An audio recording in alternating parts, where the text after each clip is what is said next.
महमदहू व नस्सल्ली अला रसूलिल करीम। खुरूज रहम, जिसमें रहम जिसे यूट्रस कहते हैं, ये नीचे की तरफ आ जाता है और ख़वातीन के अंदर बहुत ज़्यादा जो है ना इसमें परेशानी हो जाती है, बहुत ज़्यादा दुखन हो जाती है।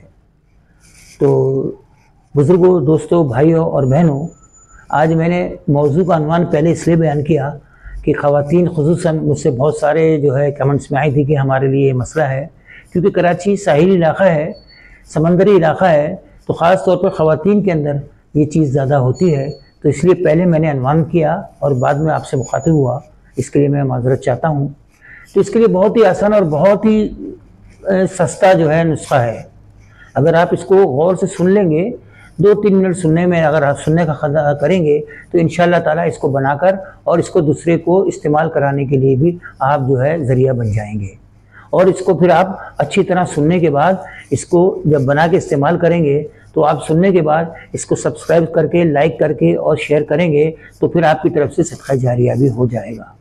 तो हमें क्या करना है, सबसे पहले तुख्मे करफ्स, ये करफ्स के बीज हैं, छोटे छोटे बीज होते हैं और उसके खाकी कलर के होते हैं।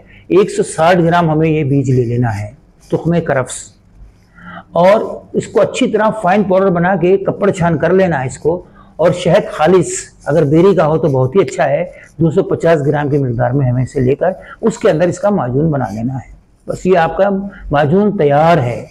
सुबह और शाम रोज़ाना 5 से 10 ग्राम की मिकदार में नहार मुँह जो है इसको दूध के साथ दीजिए या पानी के साथ दीजिए, इंशाअल्लाह ताला बहुत फ़ायदा होगा। तो मैं उम्मीद करता हूँ आप इसको सब्सक्राइब भी करेंगे, लाइक भी करेंगे, शेयर भी करेंगे। और एक मेरी आपसे अर्ज़ है कि इसको बनाने से पहले अपने इलाके से मुस्तनद ताबीब, मुआलिज या पंसारी से इस पर मशवरा करके इसकी असली होने, इसकी दवा 1 नंबर होने और ताज़ा होने की ज़मानत के साथ बनाएंगे तो इंशाअल्लाह बहुत ज़्यादा फ़ायदा होगा। अस्सलामु अलैकुम व रहमतुल्लाहि व बरकातुहू।